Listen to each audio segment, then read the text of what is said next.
And good afternoon. Thank you for joining us today. President Trump is in South Korea today, meeting with President Lee Jae-myung and other key regional leaders. NTD's Daniel Monahan has highlights from his trip and speeches.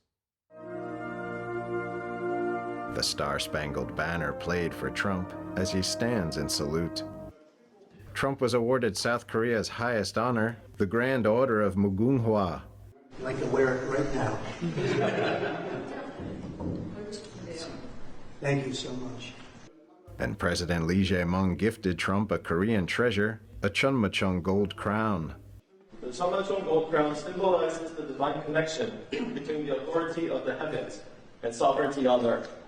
Trump joined a meeting with President Lee. There's a great love between our communities, between our people, between leadership, and we're all friends. I know you showed me a picture from a long time ago of you and I, and you're looking better now than you did then. That was quite a while ago, so you're doing something well. President Trump said he knows the Korean peninsula remains technically at war and vowed his administration will work to straighten things out. I know Kim Jong-un very well. We get along very well. We really weren't able to work out timing. We have President Xi is coming tomorrow, and that was something that obviously is very important to the world. But we'll have other visits, and we'll work very hard with Kim Jong-un and with everybody on getting things straightened out.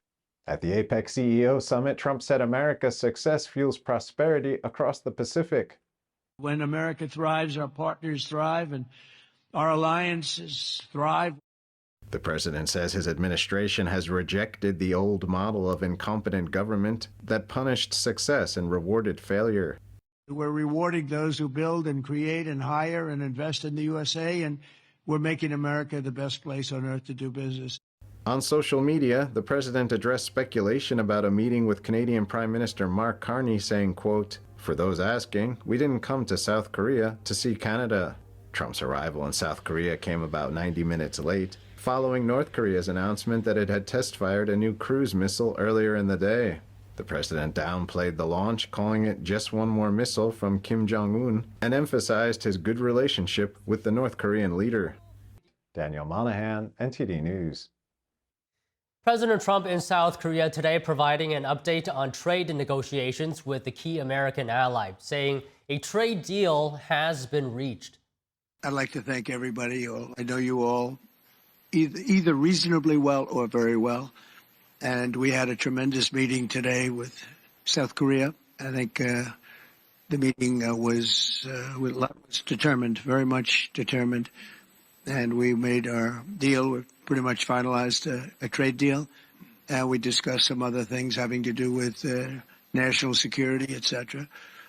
And I think we came to a conclusion on a lot of very important items. 우선 2천억 불은 The $200 billion package is structured similarly to Japan's $550 billion financial package agreed upon with the U.S. 투자 상한을 200억. Trump and President Lee Jae-myung agreed that Seoul can split up its promised $350 billion investment fund. $200 billion in cash would be paid in yearly installments, capped at $20 billion. The other $150 billion is to be spent on investments in shipbuilding, which South Korea has promised to help Trump restore. Mutual tariffs will stay at 15%, while tariffs on South Korean cars and auto parts will also be reduced to 15%. Korean companies will take the lead in the shipbuilding initiatives. Meanwhile, aboard Air Force One today, Trump hinted at lowering fentanyl tariffs on Chinese imports. I expect to be lowering that because I believe that they're going to help us with the fentanyl situation. They're going to be doing what they can do. And on the rare earth terms, sir, do you need to see more than just a one-year delay? Is that sufficient to make other concessions? I don't know. We haven't talked about the timing yet, but we're going to work out something. We're doing very well with rare earth, as you know, and I think we're going to make a big step with fentanyl. The thing with fentanyl, the border is now so tight, it's much tougher for them. We've been doing very well with that. Trump suggested the U.S. could reduce those tariffs ahead of his meeting tomorrow with Chinese Communist Party leader Xi Jinping in South Korea. Trump did not provide details on how China would help curb the flow of fentanyl precursors into the United States. He says he intends to address the matter with Xi during their meeting. The White House says Trump will meet Xi at 11 a.m. local time on Thursday. That's 10 p.m. Eastern tonight. The president also discussed the fact that he can't run for a third term. He said his poll numbers are the highest numbers he's ever had. He also said he ended 8 wars and the U.S. has the greatest economy in history, adding that energy prices are also down significantly. Here he is discussing the economy. The only thing that's not down is the stock prices. And 401ks are through the roof. Everyone's 401ks hitting records. So we have the greatest economy we've ever had. I have my highest poll numbers that I've ever had. And, you know, based on what I read, I guess I'm not allowed to run. So we'll see what happens. Johnson says you're trolling when you talk about a third term. Well, I don't think he said that. I don't think he'd use that term. But it's a very interesting thing. I have the best numbers for any president in many years, any president. And I would say that if you read it, it's pretty clear. I'm not allowed to run. It's too bad. House Speaker Mike Johnson yesterday said there's no way to amend the Constitution to allow Trump to run for a third term. That's because it requires a lengthy ratification process. Johnson said there were no plans to amend the 22nd Amendment before 2028. The amendment allowed Franklin D. Roosevelt's fourth-term presidency. The amendment process needs approval by 2/3 of both the House and Senate, and then ratification by 3/4 of the states, or 38 states. Johnson remarked that he sees no path for that. Meanwhile, Trump was asked aboard Air Force One whether the Gaza ceasefire will hold. Nothing's going to jeopardize. You have to understand, Hamas is a very small part of peace in the Middle East. And they have to behave. They're on the rough side, but they said they would be good. And if they're good, they're going to be happy. And if they're not good, they're going to be terminated. Their lives will be terminated. And they understand that. No, that's a very strong piece. Hamas is a small thing, but they kill people. They grew up killing people, and I guess they don't stop. But nobody knows what happened to the Israeli soldier, but they say it was sniper fire, and it was retribution for that, and I think they have a right to do that. Trump's comments come after Israel conducted strikes on targets in Gaza last night. According to the Hamas-run health authority, the attack killed over 100 people. That number has not been independently verified. Israel says acted after an attack by Hamas terrorists killed 1 soldier. Both Israel and Hamas trade blame for violations of the ceasefire. The Israeli military announced it will continue to uphold the truce agreement, but respond firmly to any violation. And Israel released a video appearing to show that Hamas staged the discovery of bodies to seized hostages. According to Israel, Hamas planted the remains of an Israeli hostage at an excavation site before calling in a Red Cross team and pretending it had found a missing hostage. War Secretary Pete Hegseth in Japan today. He described the relationship between the United States and Tokyo as critical in keeping both countries safe and responding to threats from communist China. To strengthen the alliance, we need to continue building strong, lethal, combat-credible forces that are ready to deter war and, if necessary, fight to win. China's unprecedented military buildup and its aggressive military actions speak for themselves. That's why President Trump's peace through strength agenda is so important. We don't have to stand here and tell Japan what it needs to do, because we both look out at the world and see the threat of a Chinese military buildup, and we see the threat to free people. And we have to defend our own countries and stand alongside each other. And so I think President Trump does an incredibly good job, better than anyone else on planet Earth, of bringing alongside other countries and saying, let's do this together. Hegseth also called for an early implementation of Japan's plan to increase defense spending. Japan regards the security environment surrounding the country as the gravest since the end of World War II. That's partially because of China's military expansion and North Korea's missile and nuclear programs. Anti-CCP sentiment running high today in South Korea. Protesters gathered to oppose Chinese Communist Party leader Xi Jinping's visit there for the APEC summit. The protesters held signs, wore costumes, and waved flags reading "Lies and Deception Out" to voice their resistance to the Chinese regime. Meanwhile, China today said it absolutely will not rule out using force over Taiwan. Beijing is striking a much tougher tone than a series of articles in state media this week that pledged benign rule if the island comes over to Beijing. Here's the organizer of the rally against the CCP. South Korea seems to be working well now as a democratic country, but there are so many contradictions and a government that lacks legitimacy. It is never the will of the people that this government is acting pro-China. The people are still trying to promote friendship with Western world free countries. They want it. They don't want communism. A protester said the current Korean government should be blamed for the high tariff imposed on the country, as it has not shown belief and trust in the United States. Traders and investors on both sides of the Pacific hope the sit-down will ease months of trade tensions. Joining us to discuss President Trump's meeting with the South Korean president is Morse Tan, former U.S. ambassador at large for the Office of Global Criminal Justice and former dean of Liberty University School of Law. Ambassador, good afternoon to you. To start off, can you just speak to how you think the meeting went? Well, I think the context of the meeting is actually more important, and where Lee Jae-myung is coming from is more important than the theatrics and the show that happened. Because what you have here is you have a fake illegitimate president in South Korea who did not actually win the election and did so by election fraud. South Korea is the center of exporting the hardware for election fraud around the world. And he is someone who is deceptive, cunning, putting on a show for President Trump, all the while has been stabbing him in the back in various ways.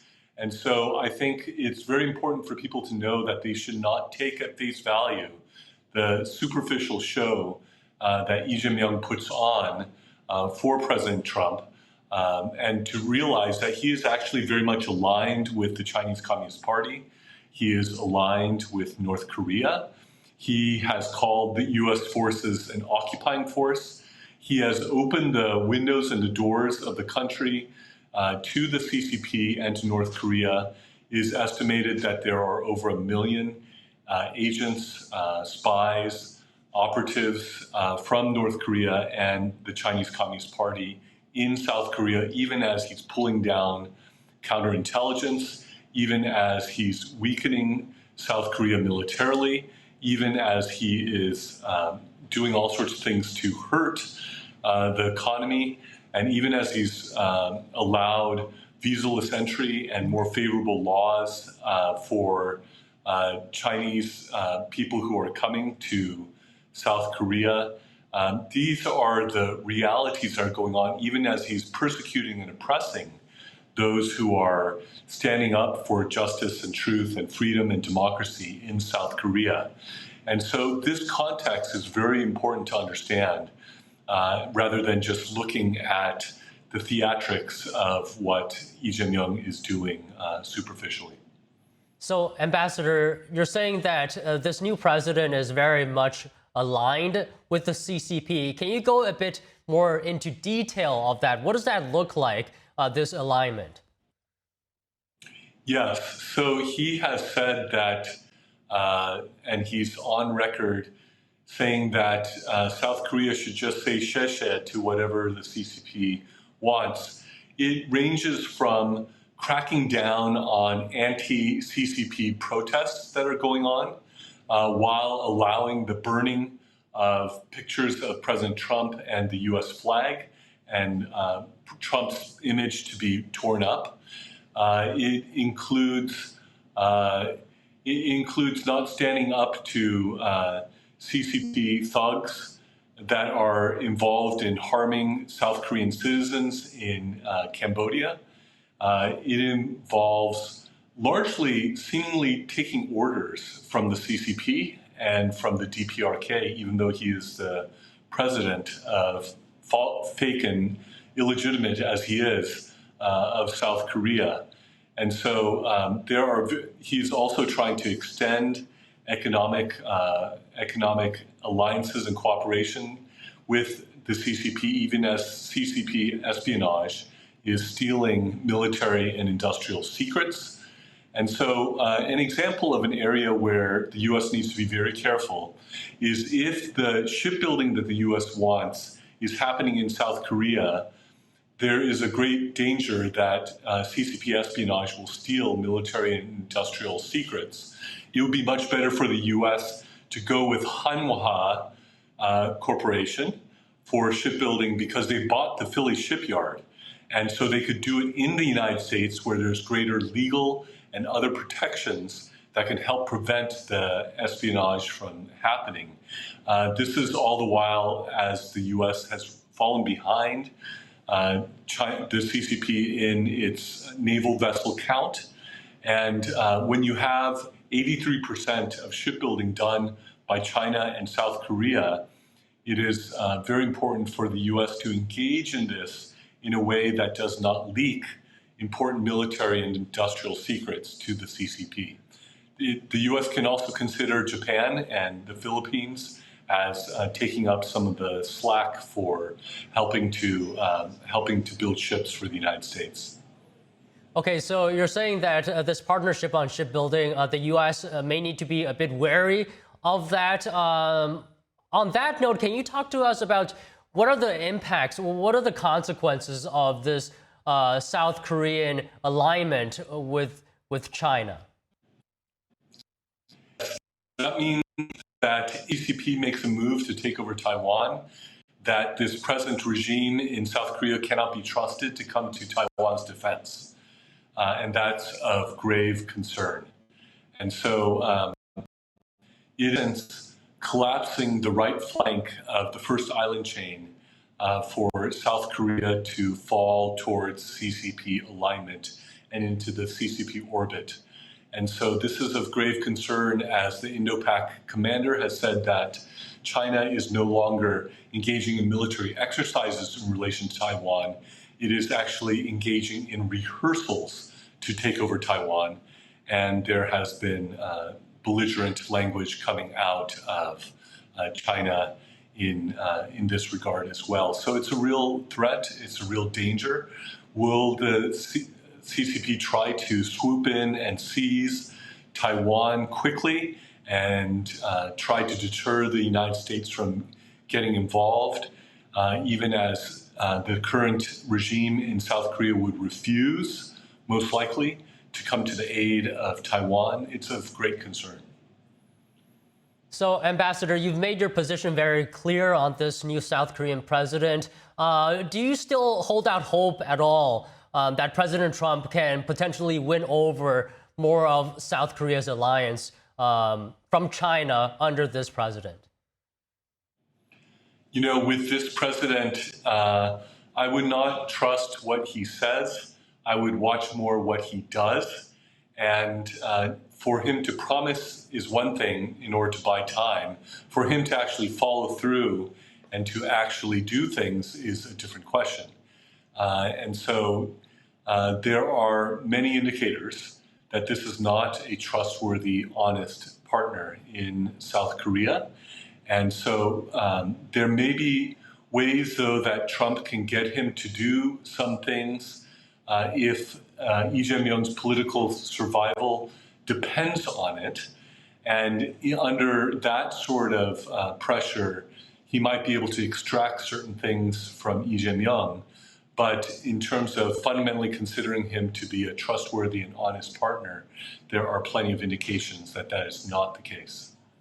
We really appreciate you coming back, and we apologize for the internet disruption earlier. So maybe we can just continue where we left off. I was asking you what you would be expecting in the upcoming meeting tonight between President Trump and Chinese leader Xi Jinping. I think President Trump is looking for a strong commitment from Chairman Xi to cut off fentanyl from flowing into the United States. It has killed many Americans, reportedly numbered in the hundreds of thousands, and that is of great concern to President Trump. And I think that will be a major concession that he is looking for Chairman Xi to make on top of the economic deal that will no doubt be part of the conversation as well. Well, what would be a measure of success in this meeting for you between Trump and Xi? Well, so if there is a cutting off of the deadly fentanyl flow, that will be a tremendous step forward. I think President Trump should remain tough in regards to the malign activities that the CCP is involved in. I think the rare earth minerals situation needs to be resolved. I don't think President Trump considers it acceptable for the recent actions that China has mentioned in regards to rare earth minerals, which are important in various major industries. And so that would be another area that I think President Trump would want to see progress made on. Okay, Ambassador, let me just ask one more question here. And you don't need me to tell you that the CCP is the world's greatest human rights violator, not only persecuting Christians, but also evidence is mounting that it's forcibly harvesting the organs of Falun Gong practitioners. So I just want your thoughts on this. Do you think human rights should be a main priority when it comes to trade talks?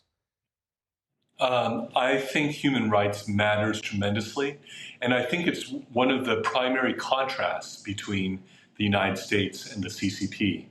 The organ harvesting through murder and taking organs out is of great concern. It is thought that that is extending not only from within China, but into South Korea, into Cambodia, and other places along these lines. It is no accident that China attracts a lot of medical tourism because they have the largest supply of human organs, but obtaining those organs through murder is not acceptable. And so I think it would be incumbent upon the United States to lead the world in opposing the human rights violations that the CCP has been perpetrating, not only within its own borders, but also in various places around the world. Okay, Ambassador Tan, again, really appreciate you coming on the show today. Thank you very much. Thanks for having me. The FDA and the HHS are pushing to lower drug costs by accelerating the development of biosimilars. Health and Human Services Secretary Robert F. Kennedy Jr. made the announcement today. Today, the FDA is taking bold, decisive action to break down these barriers and open the markets for real competition. The agency will release new draft guidance for companies developing biosimilars, guidance that reflects modern science and common sense. Kennedy explained that biosimilars are complex medications made from living cells that treat serious and chronic diseases like cancer. He said that these drugs make up only about 5% of American prescriptions, but they account for more than half of drug spending. Kennedy argued this is partially due to big pharma lobbying to make biosimilar approval more difficult and expensive. The FDA has unveiled new draft guidance that proposes major updates to simplify biosimilarity studies and testing. FDA Commissioner Dr. Marty McCary joined Kennedy to make the announcement today. The fundamental problem in healthcare is that we have non-competitive markets. It's something we don't talk about. It's a sacred cow topic. But the solution is to convert them to competitive markets. We want to see more biosimilars. We want to see more competition, more choices. McCary said the FDA has approved about 75 biosimilars in the past 10 years. He believes that number would be more than 200 if the requirements weren't so difficult. In a separate initiative, the FDA is pushing to make it easier to develop biosimilars as interchangeable with brand name biologics. Analysts are projecting nuclear energy will rise in the U.S. in the coming decades. Analytics firm Wood Mackenzie estimates that nuclear generation will remain steady until 2035 and then increase 27% through 2060. In recent years, there has been more interest in nuclear energy. That's because the power industry has been grappling with increased electricity demand from data centers and electrification. Plus, tech companies have been signaling and signing deals to source power from the zero-carbon resource. By 2050, power demand from global data centers are expected to increase to the current combined electricity demand from India and the Middle East. This is based on WoodMac's latest energy transition outlook.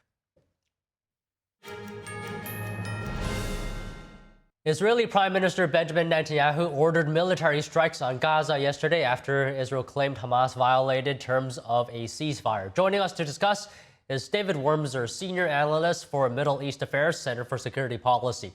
So, David, good afternoon. What does Netanyahu's decision to resume strikes mean for the overall ceasefire? Well, it means that he relieves some internal pressure because there's a lot of nervousness over the ceasefire, the attacks on Israeli soldiers, the killing of one yesterday. He needed to relieve the pressure.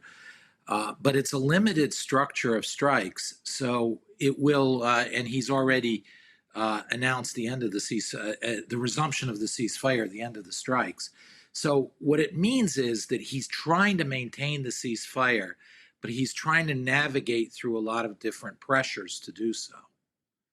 So, David, we've talked about this ceasefire numerous times on this show. Do you think this was what you were thinking of, this situation, perhaps as an example of potential challenges that we were talking about enforcing this peace deal with Hamas?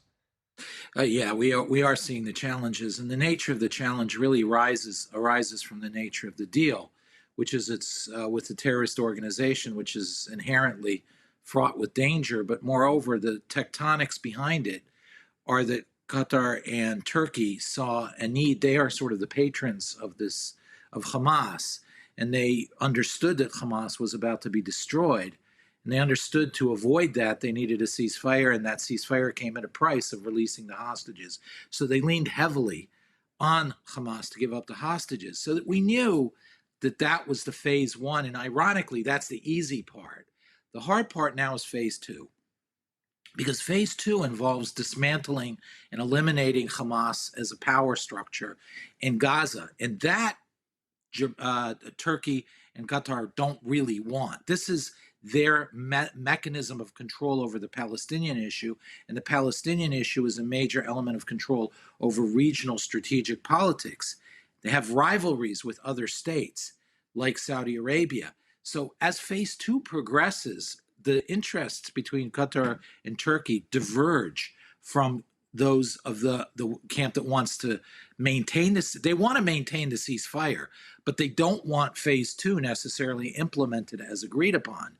So you see a divergence emerge. On the other hand, the Saudis and the UAE very much want the ceasefire to continue and very much want to see Hamas disarmed. So you're seeing the strategic weight of the Arab side shift from one camp, Qatar, Turkey, to Saudi Arabia, the UAE. But this is fraught with extreme danger, and it may not pass over right. So just now when you were speaking, we were playing that footage. What do you make of Israel's military saying that the footage showing Hamas staging the discovery of bodies of deceased hostages? Yeah, the Red Cross has confirmed that that's what happened. And obviously the footage is there. Hamas, both the United States and Israel know Hamas has about 8 hostages in their hands ready to be released and have had them for a week. But this is part of the game, is that Hamas is trying to drag this out. Why? Israel's military has to demobilize. Israel's military is in a vulnerable position right now with Hamas still armed. So they're hoping to attack Israeli soldiers, maybe take a few more hostages, things like that. So it's a very dangerous circumstance. They're dragging it out. And as I said, Qatar and Turkey would want this now dragged out as well. So they're holding the hostages back. And the Israelis, of course, are very angry because it was part of what was agreed to for phase one, is that all hostages, dead and alive, come home. So there's a great deal of tension. But Hamas has to make it look like they're not holding them intentionally. So they stage things like what they staged. How would you describe Hamas's approach, how it's navigating this ceasefire deal? Do you believe Hamas is acting in bad faith right now? Well, it's not bad faith because they never really agreed to disarm and go away. That was the Qataris and the Turks sort of agreed for them in the 20-point plan. But there is no assigned second phase yet. So in a sense, there's no formal agreement yet for a continuation. But then that also means that the ceasefire is not agreed to, because the ceasefire is linked to the entirety of the package. So I don't really want to say they're operating in bad faith, but they did suggest that they would accept the agreement ultimately. So in that sense, they are. They're trying to survive, though.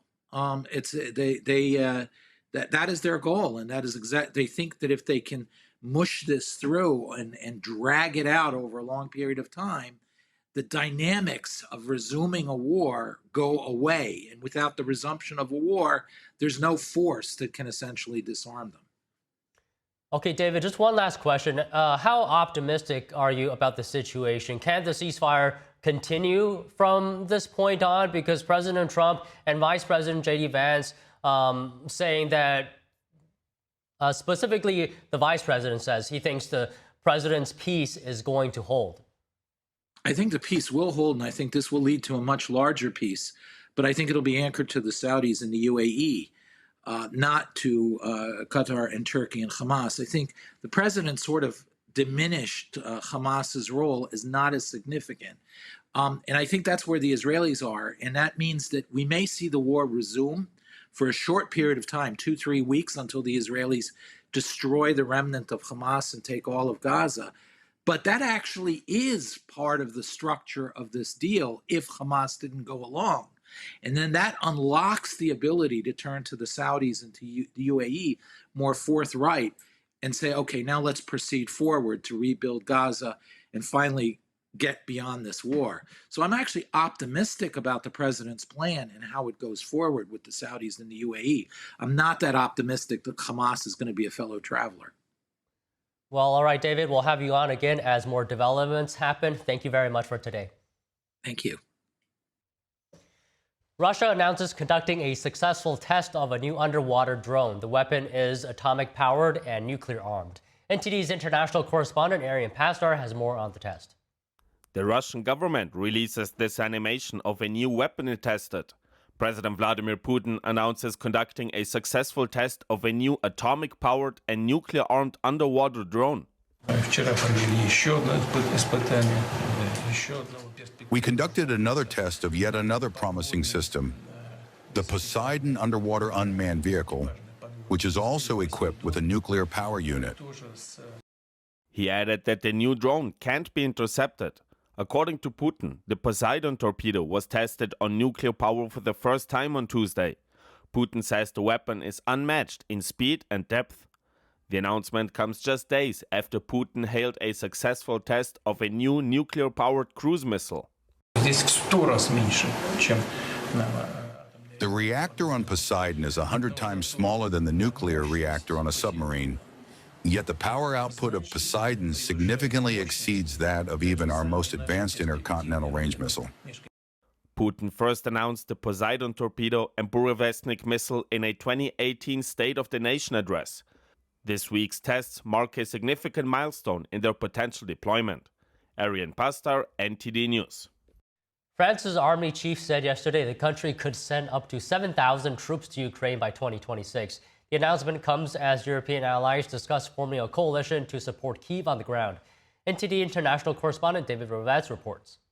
France's army chief says the country could deploy ground forces to Ukraine as early as 2026 if needed to support Kiev. General Pierre Schill, head of the French land forces, said up to 7,000 soldiers could be mobilized for future operations, including security guarantees in Ukraine. He also said that 2026 will be a year of coalitions between European allies. His comments come as several European governments debate direct military involvement, a move once considered unthinkable. Leaders in Estonia, Poland, Lithuania, and Finland have all voiced support for possible large-scale deployments, as the situation on the front lines continues to worsen. At a parliamentary hearing yesterday, several senior officers of the French army said France had to strengthen its position against Russia. Ça veut dire que, effectivement, il faut être craint. If a strong person believes that they are facing someone weak, they can take action against him. I think that is Moscow's calculation, which considers us too weak today. That is its perception. I think France is strong. The chief of staff of the French armed forces also warned last week that France must prepare within the next few years to face a possible Russian threat. These remarks follow President Macron's statement that Russia poses a threat to both Europe and France. Former OSCE investigator Benoît Paré said this marks an escalation in tensions. Macron said that basically Russia was a threat to Europe and to not the United States, but to France itself. And so he somehow raised the bar higher in terms of the perception of the threat from Russia. So this is some kind of an unprecedented step. I don't think he had ever been so clear about the idea of a threat, direct threat coming from Russia. So now, is there a reality to this threat? That's another topic. Russian Foreign Minister Sergei Lavrov said at a conference in Minsk that Moscow has no plans to attack NATO or EU states. David Vives, NTD News, Paris. An Afghan national was arrested in Britain following a stabbing attack that left a man dead and 2 more injured. Locals say they're shocked and feel unsafe. The British government said it is committed to deporting foreign criminals. Here's more from NTD's international correspondent Malcolm Hudson. British police arrested an Afghan national on suspicion of murder and attempted murder following a triple stabbing in Uxbridge, West London on Monday. The attack left 1 man dead, another man with life-changing injuries, and a 14-year-old boy injured. Police said it is not being treated as terrorism. A witness told the Daily Mail a man was, quote, chasing a man and a boy around the road, and a local man who was with his dog tried to stop it. Graphic footage circulating on social media appeared to show 49-year-old dog walker Wayne Broadhurst being stabbed repeatedly as he attempted to fight off the attacker. Broadhurst died at the scene. A woman who lives next to the scene said a teenage boy with blood on his shirt and hand knocked on her door asking for help. When her husband opened, 4 or 5 residents from a house opposite emerged with baseball bats to protect the other injured man. She said they saved his life. Home Office Minister Alex Norris on Wednesday said the incident was a dreadful tragedy, adding that the government is committed to deporting people who commit crimes in the UK. Frankly, we don't want people who either commit crimes here or are dangerous here in the country. That's why we've removed 35,000 people with no rights to be here. A group of around 100 men, women and children gathered to lay flowers near the police tape on Tuesday night, with some lighting candles. Local residents said it's a shock, with many worried for their safety. People are scared because kids on holiday. This is a nightmare. This is on doorstep. Literally like 200 yards from here, probably 100 yards from here, the incident took place. I live behind these shops for 35 years. Mad. I'm scared myself. I swear to God. Britain's Home Office said the suspect, a 22-year-old Afghan man, entered the UK illegally in a truck in 2020. He was granted asylum in 2022. Conservative Party leader Kemi Badenoch said on X, formerly Twitter, that people are exploiting the UK's kindness and generosity, adding, "We must stop pretending that everyone who claims asylum is a good person in need of sanctuary. Many are dangerous, and when we ignore that, it's the British public who pay the price." Afghans were the second most common nationality among asylum applicants in the year ending June 2025, making up 7.5% of claims. Data released under Freedom of Information requests show that Afghans are arrested at a far higher rate than the UK baseline, with 107 arrests per 1,000 in the first 10 months of 2024, compared to 12 arrests per 1,000 of the UK average. Earlier this month, an Afghan illegal immigrant was jailed for 5 years after threatening to kill Reform UK Party leader Nigel Farage. Farage has previously said that young males of fighting age are entering Britain, saying we know very little about who these men really are. Malcolm Hudson, NTD News, UK. An update on Rio de Janeiro's deadliest police operation ever. Brazilian officials raised death tolls to at least 132. Rio governor said those dead from the operations were criminals, as much of the gunfire was in a wooded area. The operation targeted a major gang just days before the city hosts a number of global events related to the United Nations Climate Summit known as COP30. Police have often conducted large-scale operations against criminal groups ahead of major events in Rio. The death toll, confirmed by Rio Governor Claudio Castro on Tuesday, was more than twice the city's most deadly previous police operation.